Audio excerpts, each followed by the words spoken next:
नमस्कार विद्यार्थी मित्रांनो, या नव्या प्रॉब्लेममध्ये आपल्याला दोन पार्टनरची नावं दिली आहेत, अमित आणि बबन.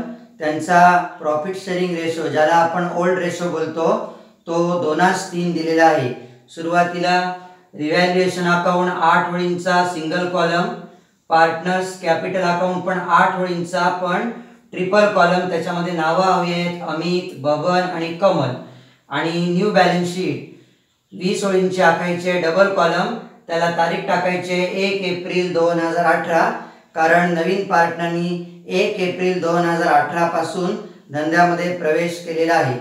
सुरुवातीला बघा, लायबिलिटी साईडला क्रेडिटर्स 1,40,000. क्रेडिटरवर कोणती ॲडजस्टमेंट नाही आहे, म्हणून क्रेडिटर जुन्या बॅलन्स शीटवरून डायरेक्ट नवीन बॅलन्स शीटला लायबिलिटी साईडला क्रेडिटर्स 1,40,000. कॅपिटल, अमितचं कॅपिटल 1,00,000, बबनचं कॅपिटल 1,00,000. कॅपिटल अकाउंटच्या क्रेडिट साईडला बाय बॅलन्स ब्रॉट डाऊन, प्रत्येकाच्या कॉलममध्ये 1-1 लाख. पुढे बघा, ॲसेट साईडला कॅश, वर्किंग नोटमध्ये जो आपण 5 ओळींचा कॅश अकाउंट आखलेला आहे, त्या कॅश अकाउंटच्या डेबिट साईडला टू बॅलन्स ब्रॉट डाऊन 1,10,000. पुढे दिले land and building. Land and बिल्डिंगवर ॲडजस्टमेंट आहे, म्हणून लँड अँड बिल्डिंग ॲसेटला ठेवली आहे इनरला 50,000.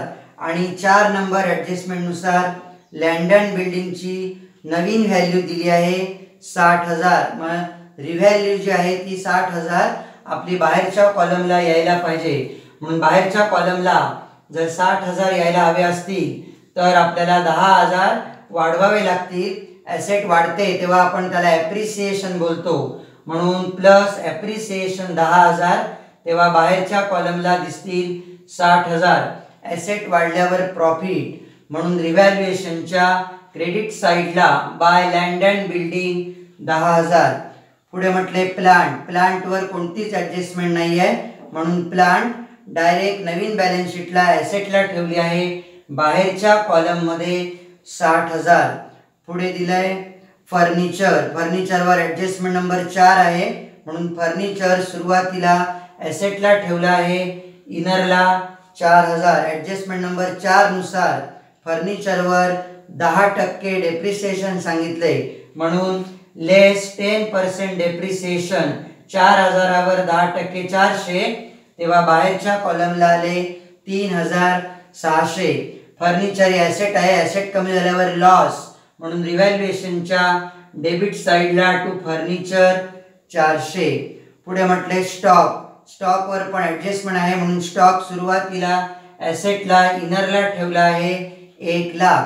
आणि 6 नंबर ॲडजस्टमेंटनुसार स्टॉकची नवीन किंमत दिली आहे 1,10,000.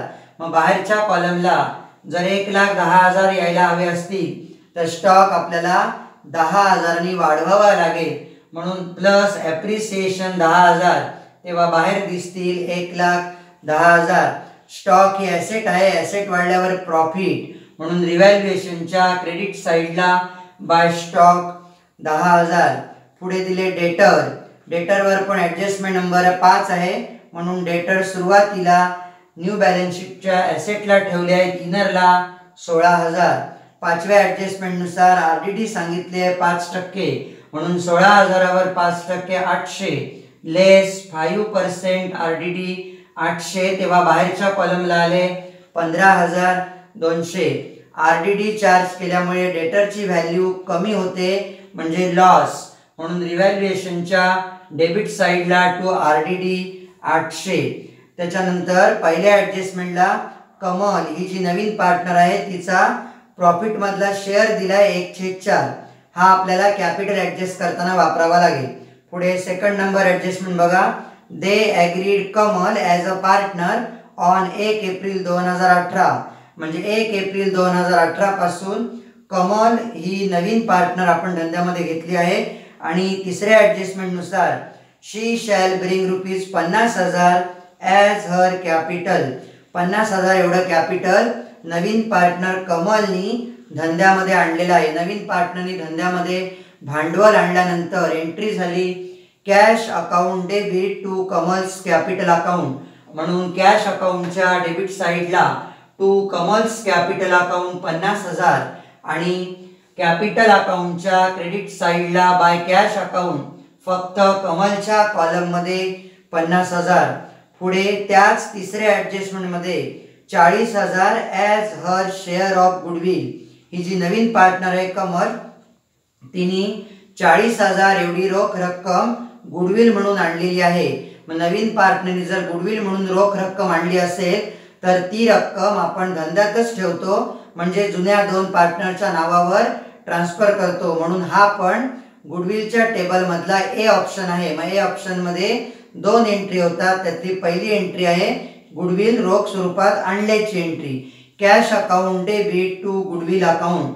म्हणून कॅश अकाउंटच्या डेबिट साईडला टू गुडविल अकाउंट 40,000 आणि गुडविल अकाउंटच्या क्रेडिट साईडला बाय कॅश अकाउंट 40,000. आता ही जी 40,000 गुडविल आणली आहे ती दोन जुन्या पार्टनरच्या नावावर आपल्याला ट्रान्सफर करताना ओल्ड रेशोच वापरावा लागेल, कारण प्रॉब्लेम मध्ये न्यू रेशो दिलेला नाहीये, त्याच्यामुळे आपण सॅक्रिफाईस काढू शकणार नाही.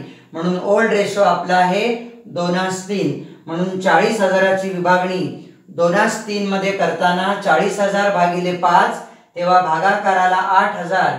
म्हणून अमितला 8,000 गुणिले 2 16,000 आणि बबनला 8,000 गुणिले 3 8 त्रिक 24,000. एंट्री झाली ए पर्यायातली दुसरी entry. Goodwill account debit to Amit capital account आणि टू बबन कॅपिटल अकाउंट. म्हणून गुडविल अकाउंटच्या डेबिट साईडला टू अमित कॅपिटल अकाउंट 16,000 आणि टू बबन्स कॅपिटल अकाउंट 24,000 आणि कॅपिटल अकाउंटच्या क्रेडिट साईडला बाय गुडविल अमितच्या कॉलम मध्ये 16,000, बबनच्या कॉलम मध्ये 24,000. त्याच्यानंतर या प्रॉब्लेम मध्ये 6व्या ॲडजस्टमेंटच्या खाली आपल्याला कॅपिटल ॲडजस्ट करायला सांगितलेले आहेत. मग कॅपिटल ॲडजस्ट करण्याकरता आपण न्यू रेशो वापरतो. न्यू रेशो दिला नसेल तर तो आपल्याला काढावा लागतो. म्हणून न्यू रेशो काढण्याकरता कॅल्क्युलेशन केले बघा. सुरुवातीला 1 रुपया प्रॉफिट गृहीत धरलाय. 1 रुपयातून कमल या नवीन पार्टनरचा शेअर जो आपल्याला पहिल्या ॲडजस्टमेंटला दिलेला आहे 1/4 तो वजा करायचा आहे. म्हणून 1 वजा 1/4 ह्या एकाला आपण छेद दिलाय आणि 1/1 ठेवलंय, वजा 1/4. छेद वेगवेगळा असल्यामुळे छेदांचा डायरेक्ट गुणाकार केलाय. 1 गुणिले 4 4 आणि मग क्रॉस गुणाकार केला आहे 1 गुणिले 4 4 वजा 1 गुणिले 1 असं अंश आला 3 आणि छेदाला 4. म्हणून रिमेनिंग शेअर आला 3/4. हा उरलेला शेअर प्रथम दोन जुन्या पार्टनरच्या नावासमोर ठेवलाय, अमित आणि बबन. अमितच्या समोर ठेवले 3/4 आणि बबनच्या समोर ठेवले आहे 3/4. आणि ह्या 3/4 ला आपल्याला ओल्ड पार्टनरच्या ओल्ड रेशोनी गुणायचं आहे. ओल्ड रेशो मधलं अमितचं प्रमाणे 5 पैकी 2 आणि बबनचं प्रमाणे 5 पैकी 3. म्हणून 2/5 आणि 3/5 असं या गुणाकारांसमोर ठेवले. तर अमितच्या समोर आले 3 दुणे 6 आणि 4 पंचे 20 आणि 3 त्रिक 9 आणि 4 पंचे 20. या दोघांचा छेद 20 आहे. तो छेद आपल्याला नवीन पार्टनरचं नाव लिहून त्याच्या समोर ठेवायचे 20. मग या 20 पैकी 6 आणि 9 असे 15 हे दोन जुन्या पार्टनरच्या अंशाला गेले. म्हणजे उरलेले राहिले 5 ते नवीन पार्टनरच्या अंशाला ठेवावे लागतील आपल्याला. म्हणून 5/20. तेव्हा न्यू रेशो आला 6 ला 9 ला 5. आणि आता या न्यू रेशो मध्ये कॅपिटल ॲडजस्ट करण्याकरता प्रथम तिन्ही पार्टनरची खालोखाल नावं लिहिली आहेत, अमित, बबन आणि कमल. आणि या तिन्ही पार्टनरच्या समोर नवीन पार्टनरनी आणलेलं कॅपिटल आणि त्याला भागिले नवीन पार्टनरचं न्यू रेशोतलं प्रमाण जे आपलं 5 आलं आहे. म्हणून प्रत्येकासमोर ठेवलंय 50,000 भागिले 5. आणि या 50,000 भागिले 5 ला आपल्याला न्यू रेशोनी गुणायचं आहे. म्हणून अमितच्या समोर ठेवले गुणिले 6, बबनच्या समोर ठेवले गुणिले 9 आणि कमलच्या समोर ठेवले गुणिले 5. तेव्हा ॲडजस्टेड कॅपिटल आले 60,000, 90,000 आणि 50,000. हे ॲडजस्ट केलेले कॅपिटल आपल्याला कॅपिटल अकाउंटच्या डेबिट साईडला बेरजेच्या वरच्या ओळीवर टू बॅलन्स कॅरी डाऊन 60,000, 90,000 आणि 50,000 आणि हे तिन्ही कॅपिटल नवीन बॅलन्स शीटच्या लायबिलिटी साईडला अशा पद्धतीने ठेवलेले आहेत आणि त्या तिघांची बेरीज बाहेरच्या कॉलमला ठेवली आहे 2 लाख. आता आपल्याला रिव्हॅल्युएशनचा फरक काढायचा आहे. या प्रॉब्लेम मध्ये रिव्हॅल्युएशनची क्रेडिट साईडची बेरीज जास्त आहे बघा 20,000, ती दोन्ही साईडला ठेवली आहे आणि 20,000तून हे 400 आणि 800 असे 1200 वजा केलेत तेव्हा आले 18,800. हा प्रॉफिट आहे. ओल्ड पार्टनरना आपल्याला ओल्ड रेशोमध्ये वाटावं लागेल म्हणून 18,800 भागिले 5 तेव्हा भागाकार आला 3,760 आणि या 3,760 ला 2 नी गुणल्यावर अमितचा प्रॉफिट मधला शेअर येईल 7,520 आणि 3,760 ला 3 नी गुणल्यानंतर बबनचा प्रॉफिट मधला शेअर येतो 11,280. बघा रिव्हॅल्युएशनच्या डेबिट साईडला टू पार्टनर्स कॅपिटल अकाउंट कंसात प्रॉफिट अमित 7,520 आणि बबन 11,280. प्रॉफिट असताना पार्टनरच्या क्रेडिटला नोंदवतो आपण म्हणून कॅपिटल अकाउंटच्या क्रेडिट साईडला बाय रिव्हॅल्युएशन 7,520 आणि 11,280. आणि आता कॅपिटल अकाउंटचं बॅलन्सिंग करायचं आहे.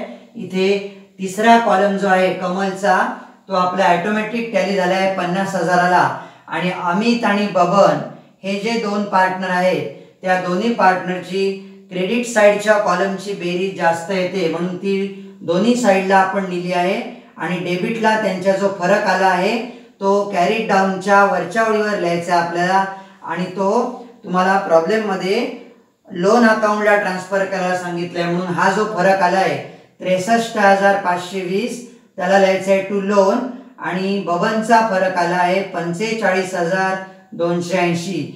हे क्रेडिट बॅलन्स आहेत कारण क्रेडिट साईडची टोटल आपली जास्त आली होती. मग क्रेडिट बॅलन्स आपण लायबिलिटीला लिहितो म्हणून न्यू बॅलन्स शीटच्या लायबिलिटी साईडला partners loan account Amit 63,520 Baban 45,280 यांची बेरीज झाली 1,08,800. आता कॅश अकाउंटचं बॅलन्सिंग करूया. कॅशची डेबिट साईडची बेरीज झाली 2 लाख, ती दोन्हीकडे मांडली आहे. क्रेडिट साईडला काहीच नाही आहे म्हणजे तेवढंच आपल्या येणार कॅरी डाऊन. हे कॅरी डाऊन म्हणजे कॅशचं क्लोजिंग बॅलन्स म्हणून न्यू बॅलन्स शीटच्या ॲसेटला ठेवला आहे कॅश 2 लाख. गुडविल अकाउंट इथे आपला ऑटोमॅटिक टॅली झाला आहे त्याच्यामुळे गुडविलचं बॅलन्स आपल्याला ॲसेट साईडला नोंदवावं लागणार नाहीये आणि अशा प्रकारे बॅलन्स शीटची टोटल आली आहे 4,48,800. बाकी आवश्यक तो भाग जो आहे तो वर्किंग नोट मध्ये इथे व्यवस्थित सगळं मांडून दिलेला आहे.